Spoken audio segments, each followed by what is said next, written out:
Hello दोस्तों, स्वागत है आप सभी का आपके अपनी यूट्यूब चैनल मैथ्स वाटिका में। दोस्तों मैं हूं रुपेश यादव और इस वीडियो में हम लोग रीजनिंग के कुछ वैसे क्वेश्चन को देखेंगे जो कि अक्सर ही आपके एग्जाम में रिपीट करता है। इससे पहले भी हमने इस सीरीज के 16 वीडियो को ऑलरेडी अपलोड कर दिया है। अगर आपने अब तक उन वीडियोज़ को नहीं देखा है तो उसे भी ज़रूर देखिए। इस वीडियो के डिस्क्रिप्शन में कंप्लीट वीडियो का प्लेलिस्ट आपको मिल जाएगा। इसके अलावा अगर आप हमारे साथ पेड बैच में जुड़ना चाहते हैं तो इसके लिए आपको प्ले स्टोर से मैथ्स वाटिका एप्लीकेशन को डाउनलोड करना होगा। उस एप्लीकेशन के ऊपर मैथ और रीजनिंग दोनों का ही फाउंडेशन बैच चल रहा है। प्रत्येक बैच का फ़ी वहाँ पे 350 रुपये आपको देने होंगे, यानी 350 में कंप्लीट मैथमेटिक्स और 350 में कंप्लीट रीजनिंग आपको वहाँ पे कराया जाएगा। तो आइए आज के सेट की शुरुआत हम लोग करते हैं। आज का पहला क्वेश्चन आपके सामने है और इस सेट प्रैक्टिस के दौरान हम उन्हीं क्वेश्चन को लेकर के आपके बीच आते हैं जिसके एग्ज़ाम में आने की प्रोबेबिलिटी सबसे ज़्यादा होती है। तो अच्छी तरह से आप एक एक क्वेश्चन को देखते रहिएगा, उसके कॉन्सेप्ट को आप समझते रहिएगा। देखिए पहला जो क्वेश्चन है वो आपका डायरेक्शन टॉपिक से है। बोला है कि सुबह एक्स और वाई एक पार्क में एक दूसरे की ओर चलते हैं और जब वे मिलते हैं तो वाई की छाया एक्स के बाईं ओर बनता है। तो हमें बताना है कि एक्स किस दिशा की ओर मुख करके खड़ा है। हमें एक्स का चेहरा इस क्वेश्चन में बताना है कि किस दिशा की ओर है। तो पहले कुछ बेसिक बातें यहाँ पे हम लोग जान लेते हैं, फिर उसके बाद इस क्वेश्चन को सोल्व करेंगे। जैसे अगर हम दिशाओं की बात करें तो हमेशा आपको दाहिने हाथ की तरफ पूरब दिशा लेना है, ठीक है। दाहिने हाथ की तरफ पूरब दिशा लेना है और बाएं हाथ की तरफ पश्चिम दिशा लेना है। बिल्कुल अपने अकॉर्डिंग दाहिने हाथ की तरफ पूरब दिशा, बाएं हाथ की तरफ पश्चिम दिशा। ऊपर की ओर आपको उत्तर दिशा लेना है और नीचे में आपको दक्षिण दिशा लेना है, ठीक है। यह तो 4 आपका मेन डायरेक्शन है। इसके अलावा 4 सब डायरेक्शन भी होता है। जैसे उत्तर और पूरब के बीच में होगा तो उत्तर पूरब या पूर्वोत्तर बोलेंगे, दक्षिण और पूरब के बीच में होगा तो उसको दक्षिण पूरब बोलेंगे। तो इससे आपका काम चल जाएगा। अब एक तो कॉन्सेप्ट यह हुआ, दूसरा है राइट और लेफ्ट टर्न का। तो जहां से भी हमें बाएं या दाएं मुड़ना होगा, ठीक है। सबसे पहले हम दाएं देख लेते हैं। जहां से भी हमें दाएं मुड़ना होगा वहां से हम लोग चलेंगे क्लॉकवाइज। दाएं मुड़ने का मतलब है कैसे चलना है आपको, क्लॉकवाइज, यानी कि घड़ी के दिशा में ऐसे चलेंगे। जहां से भी दाएं मुड़ना होगा क्लॉकवाइज चलेंगे और जहां से भी हमें बाएं, यहाँ पे देख लीजिए, जहां से भी हमें बाएं मुड़ना होगा वहां से हम लोग चलेंगे एंटी क्लॉकवाइज। बाएं मुड़ने का मतलब है घड़ी के विपरीत दिशा और दाएं मुड़ने का मतलब है कि घड़ी के दिशा में।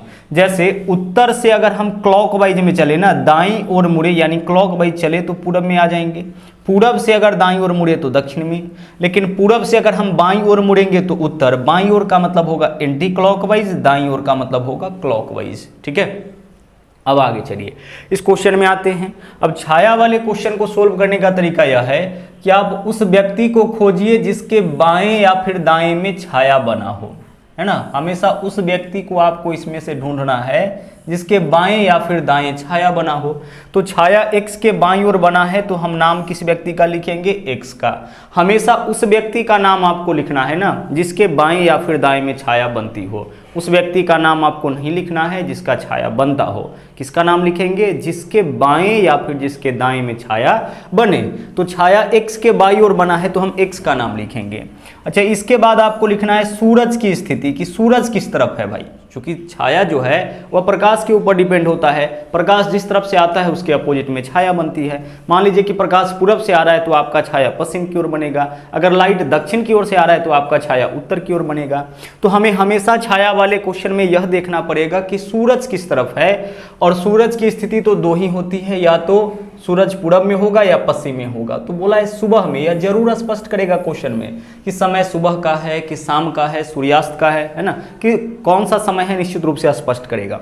तो सुबह बोला है, इसका मतलब सूरज किस दिशा में होगा, सूरज तो पक्का पूरब दिशा में होगा, ओके। और उसके बाद आपको लिखना है छाया का दिशा, कि छाया किस तरफ बना है, बाईं ओर की दाईं ओर। तो छाया तो बाईं ओर बना है तो आप लिखिए बाईं, ठीक है। चलिए बस आपका इतना से क्वेश्चन सोल्व हो जाएगा। यहां से आपका आ जाएगा कि एक्स का चेहरा किस दिशा में है।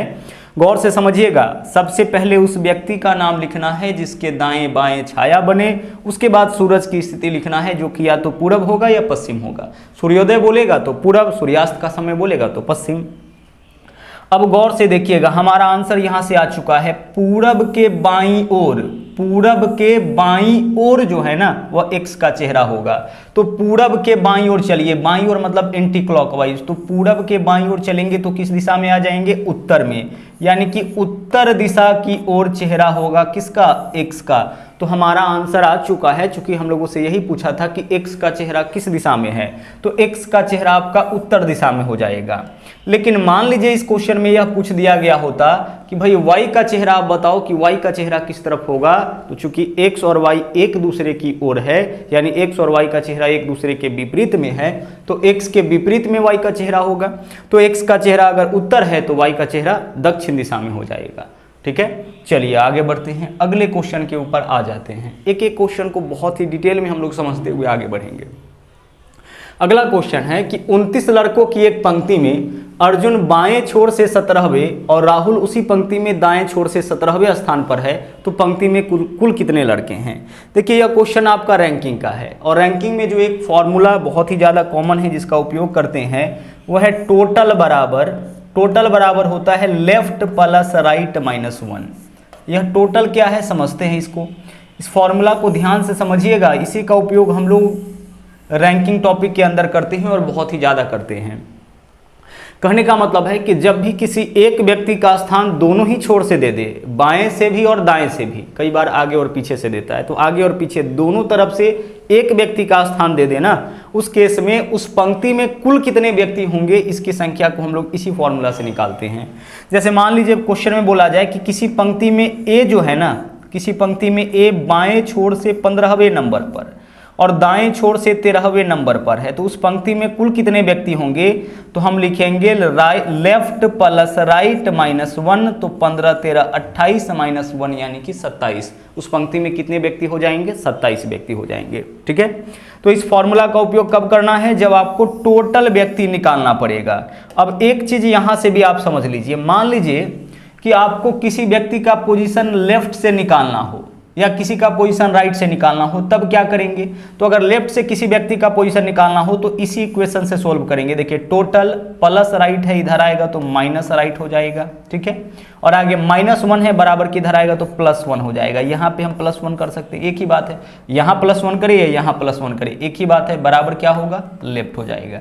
माइनस 1 है, इधर आएगा तो टी में प्लस होगा, और यह प्लस है, इधर आएगा तो टी में से माइनस 1 होगा। कहने का यह मतलब है कि किसी व्यक्ति का अगर बाईं ओर से स्थान निकालना होगा ना, तो हमेशा आपको टोटल प्लस 1 में से माइनस करना है, टोटल प्लस 1 में से, यानी किसी भी व्यक्ति का आपको डायरेक्शन चेंज करना, पोजीशन चेंज करना हो, यानी लेफ्ट को राइट में बदलना हो, राइट को लेफ्ट में बदलना हो, तो टोटल प्लस 1 में से माइनस करिएगा। ठीक है, अब आ जाते हैं इस क्वेश्चन के ऊपर। बोला है 29 लड़कों की एक पंक्ति में अर्जुन बाएं छोर से 17वें स्थान पर। अर्जुन का स्थान बताइए कहां पे है, अर्जुन बाएं छोर से 17वें स्थान पर। ठीक है, ये अर्जुन का जो स्थान दिया है किस तरफ से दे रखा है, लेफ्ट से दे रखा है, बाएं छोर से अर्जुन 17वें स्थान पर, और राहुल उसी पंक्ति में दाएं छोर से 17वें। अब राहुल जो है इसी पंक्ति में दाएं छोर से 17वें स्थान पर है, राहुल इस पंक्ति में दाएं छोर से यानी कि राइट साइड से 17वें स्थान पर है। हमें बताना है कि उस दोनों के बीच में कितना लड़का, तो इस दोनों के बीच में कितना लड़का है इसका पता हम लोग तभी लगा पाएंगे जब दोनों का स्थान या तो बाएं से हमें पता हो या फिर दाएं से हमें पता हो। जब तक दोनों का स्थान एक ही ओर से हमें पता नहीं होगा तब तक इसके बीच में कितने लोग होंगे हम नहीं निकाल पाएंगे।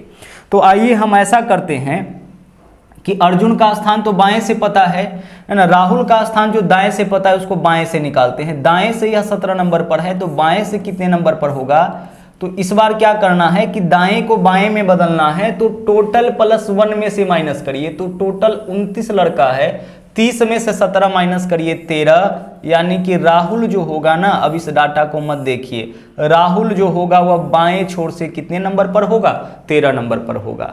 दाएं छोर से स्थान इसका पता था, बाएं छोर से कैसे निकालेंगे, टोटल प्लस 1 में से, तो टोटल 29 है, 29 प्लस 1, 30 में से 17 माइनस करेंगे 13, यानी कि दाएं छोर से अगर 17 नंबर पर था ना, तो बाएं छोर से यह 13 नंबर पर होगा।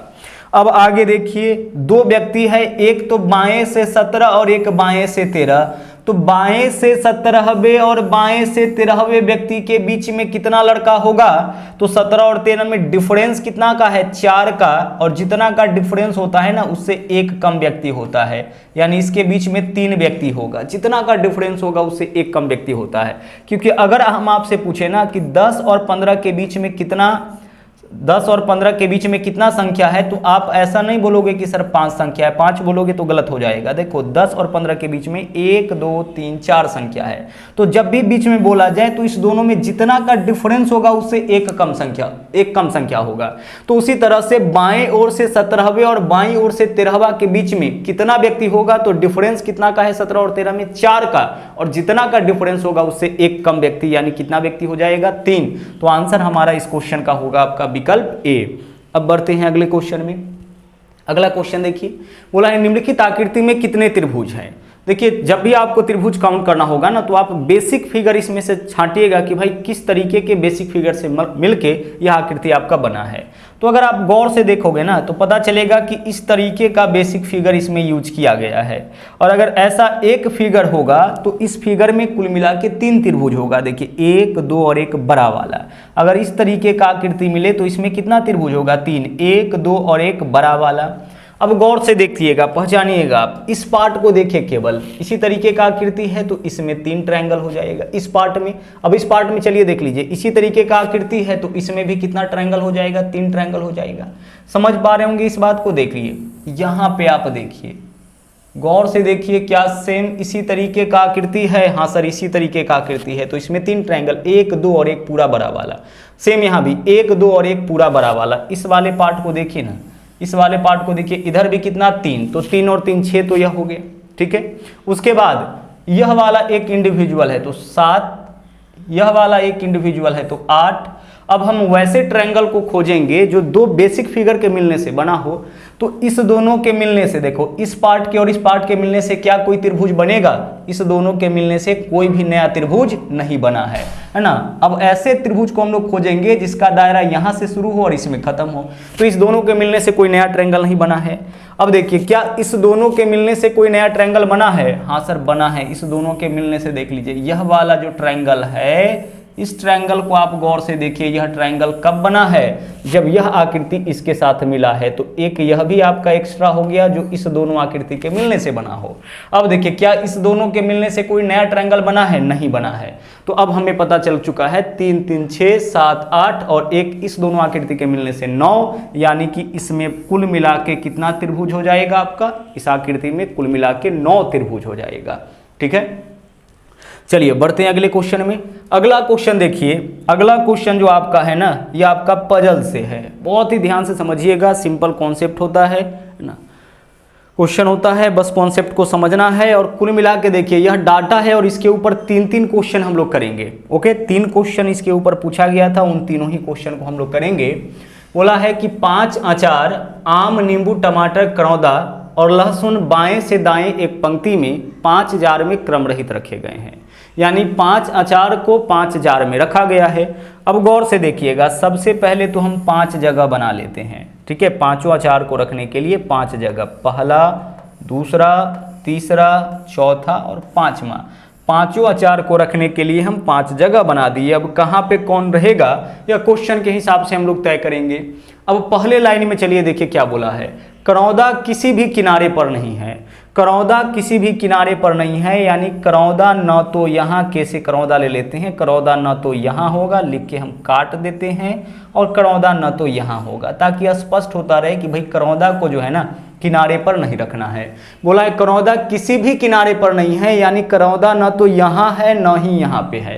तो करौंदा कहाँ कहाँ हो सकता है, अब इसी तीनों में से किसी एक स्थान पर करौंदा होगा। या क्वेश्चन में जब आगे डाटा हम लोग पढ़ेंगे तो इससे क्लियर हो जाएगा कि कहाँ होगा, लेकिन एक चीज़ तो फिक्स हो गया कि इस दोनों स्थान पे नहीं होगा। अब दूसरे पंक्ति में चलते हैं, आम और लहसुन के बीच में 1 जार। तो आम और लहसुन के बीच में 1 जार, यहाँ न तो आम को बिठा पाए हैं अभी, न ही लहसुन को रख पाए हैं, है ना। तो अभी वेट करते हैं, केवल इस लाइन का काम हुआ है, इसको हम लोग अंडरलाइन करके आगे बढ़ते हैं। टमाटर नींबू के बाईं ओर, चलिए टमाटर नींबू के बाईं ओर, तो इससे स्पष्ट तो नहीं हो रहा है ना कि टमाटर को कहाँ रखना है, नींबू को कहाँ रखना है। इस लाइन को भी छोड़िए, आगे बढ़ते जाइए। आगे बोला है बाएं से दूसरे जार में लहसुन। इस लाइन का काम तो आप बड़े आराम से कर सकते हैं। बाएं से दूसरे जार में लहसुन, तो बाएं से पहला, बाएं से दूसरा, बाएं से दूसरे जार में लहसुन, यहाँ पे आपका लहसुन होगा। केवल इस पार्ट का काम किए हैं, यानी जहाँ से एग्जैक्ट डाटा देगा ना, जहाँ से किसी एक व्यक्ति को हम बिठा पाएंगे, वहाँ से शुरुआत हम लोग करेंगे। तो बाएं से दूसरे जार में लहसुन, यहाँ पे कौन आ जाएगा? लहसुन आ जाएगा। क्लियर? इस लाइन का काम कर लिए। अब चलते हैं इसके आगे। बोला है आम और लहसुन के बीच में एक जार, आम और लहसुन के बीच में, यानी आम और लहसुन के बीच में एक गैप होना चाहिए। तो देखिए यहाँ पे लहसुन है, इस तरफ तो आम नहीं रख सकते हैं, क्योंकि इस तरफ रखेंगे तो यहीं पे रखना पड़ेगा, और यहाँ पे आम को रखेंगे तो आम और लहसुन के बीच में एक जार नहीं होगा। यानी आम को निश्चित रूप से हमें इसी स्थान पर रखना पड़ेगा। बाईं ओर हम इसको नहीं रख सकते हैं, क्योंकि बाईं ओर केवल एक स्थान है, बाईं ओर हमें 2 स्थान चाहिए था। जहाँ दूसरे स्थान पर हम आम रखते तभी तो बीच में लहसुन और आम के बीच में क्या आ जाता? आपका बीच में एक जार आ जाता। तो हमें क्या करना पड़ा कि आम और लहसुन के बीच में एक जार है, लहसुन को यहाँ रखे हैं तो आम को हमें यहाँ पे रखना पड़ेगा। इस लाइन का काम हो गया। अब इस लाइन का काम हुआ, साथ में देख लीजिए करौदा को कहाँ रखेंगे? यहाँ नहीं रख सकते हैं, यहाँ नहीं रख सकते हैं, तो एकमात्र जगह बचा है, तो यहाँ पे हम किसको रख लेंगे? करौदा को रख लेंगे। ठीक है, चलिए 3 को तो हम बिठा चुके हैं, 2 और बिठाना है। अब बचा कौन कौन है? टमाटर और नींबू। अब टमाटर और नींबू बचा है, तो इसमें से इन दोनों जगह में से किसी एक स्थान पर टमाटर आएगा, दूसरे स्थान पर नींबू आएगा। हमें केवल यही तय करना है कि कहाँ पे टमाटर और कहाँ पे नींबू आएगा। तो बोला है टमाटर नींबू के बाईं ओर, टमाटर नींबू के बाईं ओर, तो नींबू अगर यहाँ पे रखे तो नींबू के बाईं ओर, यानी यहाँ पे टमाटर हम रख सकते हैं। टमाटर को कहाँ रखना है? नींबू के बाईं ओर। अगर यहाँ पे टमाटर रखेंगे तो टमाटर जो है वह नींबू के किस तरफ हो जाएगा? दाईं ओर हो जाएगा, इसलिए नींबू को हमें यहीं रखना पड़ेगा, टमाटर को यहीं रखना पड़ेगा। बाईं ओर कहने का मतलब बाईं ओर पहला, दूसरा, तीसरा ऐसा नहीं बोला है, बाईं ओर कहीं भी रह सकता है। टमाटर नींबू के बाईं ओर, बाईं ओर कहने का मतलब बाईं ओर कहीं भी है। स्पष्ट नहीं किया है ना, जैसे यहाँ बाईं ओर दूसरा, अगर बाईं ओर दूसरा, बाईं ओर तीसरा बोलता तब हम जहाँ बोलता वहीं रखते, लेकिन सीधे बोला है कि बाईं ओर, तो बाईं ओर हम कहीं रख सकते हैं।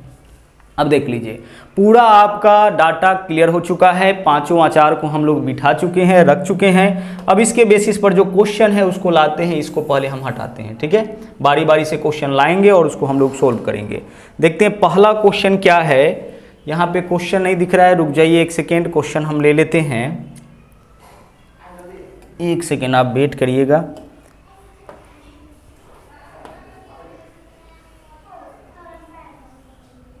चलिए इसका क्वेश्चन आपका मिसिंग है, लेकिन कुल मिला के जो क्वेश्चन था हमारे पास था, हम उसको देख लेते हैं कि क्या क्वेश्चन इसके ऊपर पूछा गया था।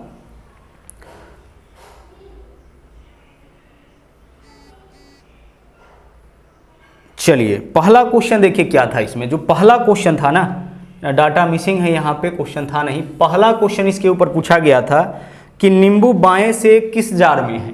नींबू बाएं से किस जार में? तो बाएं से नींबू देख लीजिए कौन से जार में होगा? 5 में। पहला, दूसरा, तीसरा, चौथा, 5वां। नींबू बाएं से किस जार में है? 5वें जार में। पहले क्वेश्चन का आंसर हो जाएगा। दूसरा क्वेश्चन देखिए इसके ऊपर क्या पूछा गया है। बोला गया है बीच वाले जार में क्या है? बीच वाले जार में देख लीजिए क्या है? करौदा है। बीच वाले जार में क्या है? आपका करौदा है। और तीसरा क्वेश्चन जो इसके ऊपर पूछा गया था, तीसरा क्वेश्चन था निम्नलिखित में से किनके बीच 2 जार है? किनके बीच? नींबू और करौदा। ऑप्शन ए में है नींबू करौदा। देखो तो नींबू करौदा के बीच में 2 जार है? नहीं है। अगला ऑप्शन है करौदा और टमाटर। करौदा और टमाटर के बीच में 2 जार है? नहीं है। अगला ऑप्शन है आम और नींबू। आम और नींबू के बीच में 2 जार है? नहीं है। अंतिम ऑप्शन है टमाटर और आम। देखिए टमाटर और आम के बीच में 2 जार है, तो हमारा आंसर क्या होगा? टमाटर और आम। पूछा था किनके बीच में 2 जार हैं, ऑप्शन में से चुनना था। निम्नलिखित में से किनके बीच 2 जार है? टमाटर और आम, तो इसके बीच में 2 जार है। हमारा आंसर यही हो जाएगा। ठीक है, चलिए बढ़ते हैं अगले क्वेश्चन में। अगला क्वेश्चन देखिए, बोला है 1 जनवरी 2018 को सोमवार था। ठीक है भाई, 1 जनवरी 2018 का दिन क्या था? सोमवार था। यानी 2018 का जो पहला दिन था वह सोमवार था। 1 जनवरी तो पहला दिन ही होता है किसी वर्ष का। तो इनमें से किस वर्ष में नए वर्ष की शुरुआत सोमवार से होगी? यानी कि किस वर्ष में पुनः 1 जनवरी का दिन जो है वह सोमवार ही होगा। तो ध्यान से समझिएगा, जिन 2 वर्षों के बीच में 0 विषम दिन होगा, है ना, विषम दिन यानी ऑड डे इसको बोलते हैं अंग्रेजी में हम लोग। जिन 2 वर्षों के बीच में 0 विषम दिन होगा ना, जिन 2 वर्षों के बीच में कितना विषम दिन? 0 विषम दिन होगा, उन 2 वर्षों की पहली तारीख को एक ही बार होगा। जैसे यहाँ पहली तारीख को सोमवार, तो दोबारा पहली तारीख को सोमवार कब होगा? जिन 2 वर्षों के बीच में 0 विषम दिन होगा। अच्छा, विषम दिन किसको बोलते हैं? विषम दिन बोलते हैं 7 के शेषफल को, संख्या में 7 से भाग करने के बाद जो शेष आएगा उसी को हम लोग विषम दिन कहते हैं। लेकिन जैसे मान लीजिए कि बोला जाए 15 दिन में कितने विषम दिन, तो 15 में 7 से भाग करिए, 7 दूना 14, 1 विषम दिन हो जाएगा। अगर आपसे पूछा जाए कि 23 दिनों में कितना विषम दिन होगा, तो 7 से भाग करिए, 23 में 7 या 21, 2 विषम दिन होगा। लेकिन मान लीजिए कि अगर आपसे पूछा जाए कि भाई 5 साल में कितने विषम दिन होंगे, है ना, 5 साल में, तो साल को विषम दिन में कन्वर्ट करने का तरीका है कि इसमें आप ऐड कर लीजिए लीप ईयर, ईयर प्लस आपको क्या कर लेना है, ऐड, इसमें लीप ईयर ऐड कर लेना है। लीप ईयर का मतलब होता है कि लीप ईयर का मतलब होता है जो वर्ष 4 से कट जाता है वह लीप वर्ष होता है, और लीप वर्ष कहने का मतलब है कि इसमें फरवरी 29 दिनों का होगा। अब आइए देखते हैं, 2018 है, इसको 2024 से देखते हैं। 18 और 24 में कितने साल का अंतर है? 6 साल का, तो 6 विषम दिन तो यह हो जाएगा। 18 और 24 में कितने साल का अंतर है? 6 साल का, तो 6 विषम दिन तो यह हो जाएगा, क्योंकि एक साल में 1 विषम दिन होता है। इसके पीछे भी कारण है, एक साल में 365 दिन होता है, 365 में 7 से भाग करिए, 365 में जब 7 से भाग करिएगा तो 1 दिन आएगा, तो एक साल में 1 विषम दिन। अब 18 से 24 के बीच में लीप ईयर भी आएगा क्या? हाँ सर, लीप ईयर तो आएगा, 2020 लीप ईयर आएगा, 2024 लीप ईयर आएगा। लेकिन क्या 2024 as a leap year count होगा? Sir 2024 as a leap year count नहीं होगा, क्योंकि इसके 1 जनवरी तक ही आके हमें रुक जाना है। 9 वर्ष की शुरुआत यानी 1 जनवरी को ही आके रुक जाना है।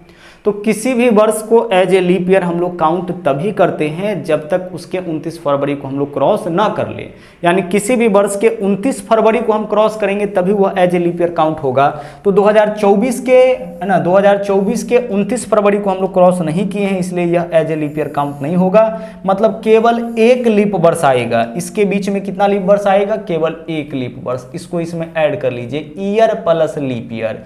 6 और 1 7, और 7 में 7 से भाग करेंगे, विषम दिन कितना आ जाएगा? 0। और जिन 2 वर्षों का 0 विषम दिन होगा, उन वर्षों के बीच का जो, उन वर्षों के कैलेंडर में पहली तारीख को एक ही बार हो जाएगा।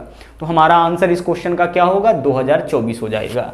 अच्छा, दूसरे ऑप्शन से ट्राई करते हैं। 2023 को लीजिए, 18 और 23 में कितना का अंतर? 5। 2018 2023 में 5 का अंतर, और 18 और 23 के बीच में कितना लीप ईयर आएगा? तो एक मात्र 20 आएगा, तो 5 और 1 6 आया विषम दिन, 6 विषम दिन आया। मतलब कि इसकी पहली तारीख को वह दिन नहीं होगा जो इसकी पहली तारीख को है, तो हमारा आंसर यह नहीं हो सकता है। अच्छा, 18 और 20 में कितना विषम दिन होगा? 2 विषम दिन, 2 साल में तो 2 विषम दिन हो गया।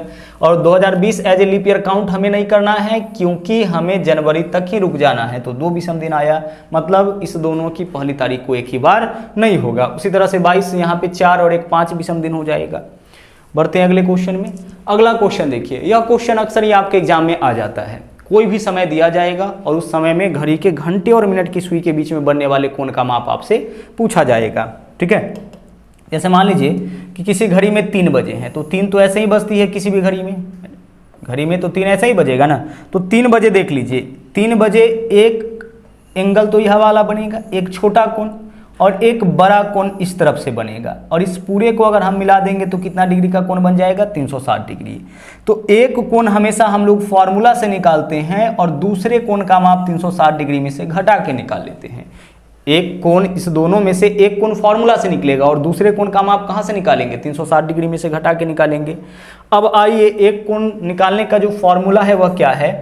तो कभी भी आपको एंगल निकालना होगा ना, समय दिया जाए एंगल निकालना होगा, तो आप इस फॉर्मूला का उपयोग करिएगा। 60H डिफरेंस, या डिफरेंस है 11m/2, 60H difference 11m/2। Difference यहाँ पे देने का मतलब है कि इस दोनों में से जो बड़ी वैल्यू होगा उसमें से छोटी वैल्यू को आप माइनस करिएगा, है ना। दोनों में जो बड़ा होगा उसमें से छोटा वैल्यू को माइनस करना है, यानी यहाँ अंतर निकालना है, नेगेटिव चिन्ह नहीं लेना है, बस यही कहना चाहते हैं। और बट्टा में क्या आएगा? 2 आएगा। इसमें h के जगह क्या रखना है? जो आवर वाला समय होगा, और m के जगह जो मिनट वाला समय होगा। तो समय क्या है आपके पास? 6:45। AM PM से कोई मतलब नहीं होता है एंगल में, AM में भी उतना ही एंगल बनेगा जितना PM में, तो 6:45 में बताना है। अच्छा, 6:45 में h का जो वैल्यू होगा वह क्या होगा? आपका 6 हो जाएगा, और जो m का वैल्यू है वह क्या होगा? 45 हो जाएगा। अब मान यहाँ पे आइए रख लेते हैं हम लोग, 60 गुने 6, तो 60 में 6 से गुना करिएगा, 6 गुने 6 36, यानी कि 360 हो जाएगा। डिफरेंस 11 m, तो 45 में आप गुना करिए 11 से, 5 4 5 9 495 हो जाएगा। और बट्टा में क्या होगा, बट्टा में आपका 2 है तो 2 रहेगा।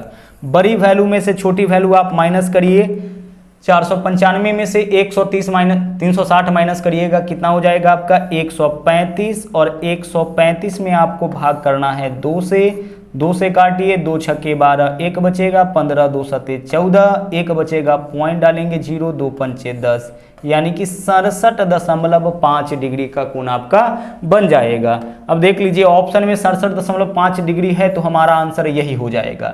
लेकिन अगर मान लीजिए बड़े कोण का माप पूछता तो क्या करते, तो हमेशा सेम टाइम में 2 कोण बनता है। तो एक कोण का माप तो हमें पता है 67 डिग्री, दूसरे कोण का माप क्या होगा, तो 360 डिग्री में से हम माइनस कर लेंगे 67.5 डिग्री। दशमलव नहीं है तो दशमलव 0 तो डाल ही सकते हैं, तो 360 में से इसको माइनस कर लेते हैं तो दूसरे कोण का माप आपका निकल जाएगा। तो आइए माइनस करते हैं, 10 में से 5 माइनस करेंगे 5 हो जाएगा, पॉइंट है तो पॉइंट, 9 में से 7 माइनस करेंगे 2 हो जाएगा।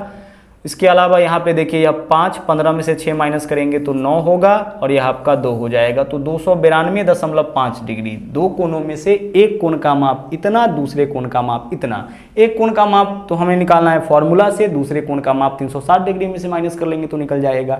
ठीक है, छोटे कोण का माप पूछेगा तो वह कोण आंसर होगा जिसका मान आपका 180 से छोटा होगा, और बड़े कोण का माप पूछने का मतलब होता है वैसे कोण का माप जिसका वैल्यू 180 से बड़ा होगा।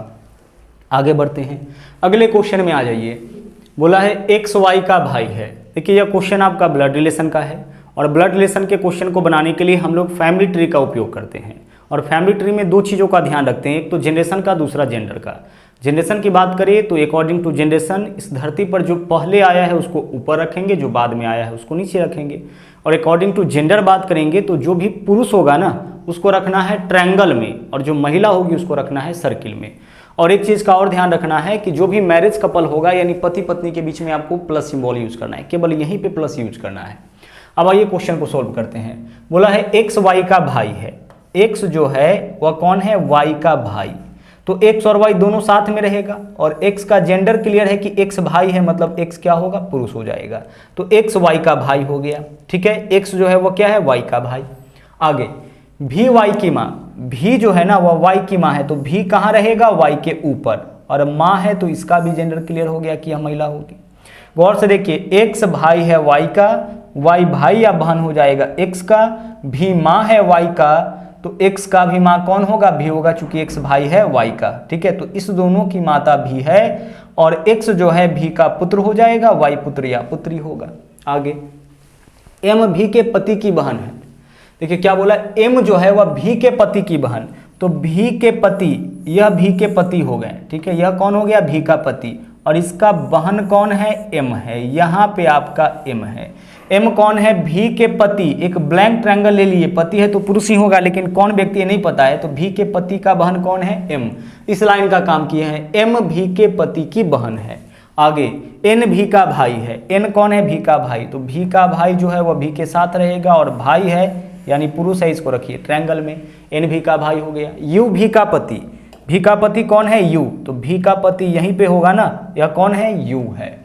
अब क्वेश्चन देखिए क्या पूछा है, बोला है तो एम की बेटी, अच्छा एम की यहाँ पे बना दीजिए बेटी, यहाँ एम के नीचे जो होगा वह कौन होगा, एम की बेटी। इसके बारे में बताना है कि जो एम की बेटी है वह भी का क्या है, एम की बेटी भी का क्या है। तो गौर से देख लीजिएगा, यू की बहन की बेटी, जो एम की बेटी होगी उसको यहां से देखिए, यू के बहन की बेटी यानी कि भांजी, यहां से चलिए इसके पति के बहन की बेटी, तो इसकी भांजी, इसके पति की भांजी, भी के पति की भांजी होगी यह, तो भी की भी क्या हो जाएगी, भांजी। तो हमारा आंसर क्या होगा, विकल्प सी हो जाएगा। देख लीजिए यह जो होगा आपका एम की जो बेटी होगी, गौर से इसको देखिए, इसकी माँ का भाई मामा, यह मामी, तो यह मामा हो जाएगा एम की बेटी का, और यह मामी हो जाएगा एम की बेटी का, और इस दोनों का यह क्या हो जाएगा, भांजी। तो हमें यही बताना था कि यह कौन है, भी का, तो यह भांजी हो जाएगा भी का।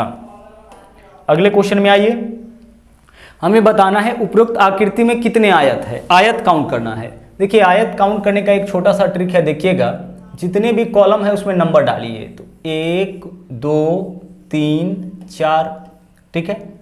और जितने भी रो है उसमें भी नंबर डालिए, तो 1 तो डाल चुके हैं, 2 3 4।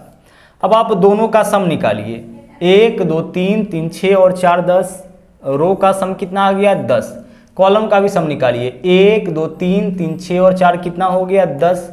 और अब आप इस दोनों का गुना कर लीजिए, 10 गुने 10, यानी इस आकृति में कुल कितना आयत हो जाएगा, 100 आयत हो जाएगा। रो और कॉलम में नंबर करना है, नंबरिंग करना है, उसके बाद इन नंबर्स को जोड़िए, है ना। कॉलम का सम एक जगह, रो का सम एक जगह, दोनों को गुना कर लीजिए। वैसे भी आयत का क्षेत्रफल बराबर लंबाई गुने चौड़ाई होता है, वही यूज कर लिए हम लोग। तो 10 गुने 10 कितना हो जाएगा, इसमें इस आकृति में कुल मिला के 100 आयत हो जाएगा।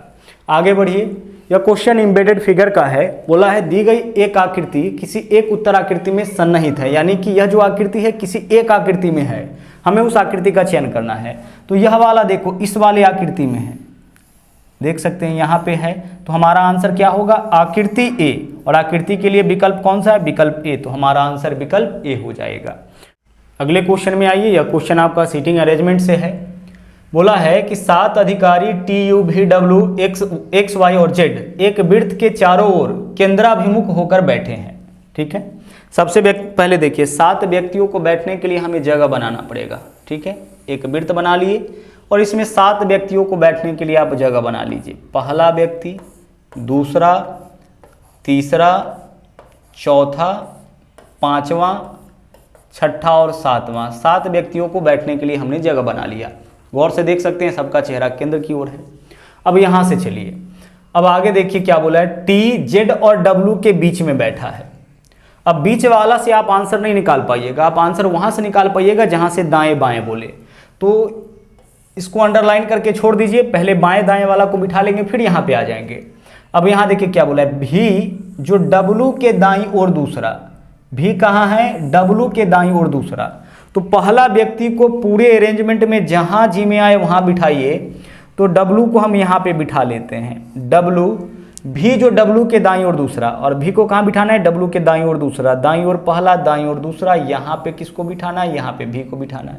भी जो डब्ल्यू के दाईं ओर दूसरे स्थान पर है, u और y के बीच में है, u और y के बीच में है। भी जो है वह कहां पे, u और y के बीच में, यानी कि या तो यहां पे u होगा, यहाँ पे u और यहाँ पे y होगा, या फिर यहाँ पे u और यहाँ पे y होगा। दोनों ही केस में u और y के बीच में क्या हो जाएगा, भी हो जाएगा। स्पष्ट तो नहीं है कि किस तरफ u है और किस तरफ y है। तो u और y यहाँ भी हो सकता है और u और y यहाँ भी हो सकता है, दोनों केस बन सकता है।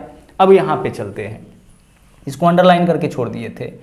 अंडरलाइन करके क्या छोड़े थे, टी जेड और डब्ल्यू के बीच में, डब्ल्यू और टी जेड और डब्ल्यू के बीच में। तो डब्ल्यू और जेड, जेड को कहाँ बिठाए कि उसके बीच में एक जगह है, तो जेड को यहाँ नहीं बिठा सकते हैं, यहाँ पे ही जेड को हमें बिठाना पड़ेगा, क्योंकि डब्ल्यू और जेड के बीच में एक व्यक्ति किसे बिठाना है, टी। डब्ल्यू तो यहाँ पहले से बैठा हुआ था, इस तरफ जेड को नहीं बिठा सकते हैं, तो इधर बिठा दीजिए। तो डब्ल्यू और जेड के बीच में कौन आ गया, टी आ गया। इस लाइन का भी काम हो गया। आगे चलिए, अब आगे क्या बोला है, बोला है कि u और y के बीच में, u x के बगल में नहीं है, u जो है x के बगल में नहीं है, तो एक ही जगह बचा है। यहाँ पे हम किसको बिठाएंगे, x को, जो एकमात्र व्यक्ति बचा है उसको हम यहाँ पे बिठा देंगे। अब यहाँ पे अगर हम बिठाते हैं x को, तो यहाँ पे u नहीं आएगा, क्योंकि बोला है u x के बगल में नहीं है, तो यहाँ पे u नहीं आएगा, मतलब यहाँ y आएगा, तो u तो यहीं पे आएगा। कहने का मतलब यहाँ y और यहाँ u हो जाएगा। सभी व्यक्ति बैठ चुका है।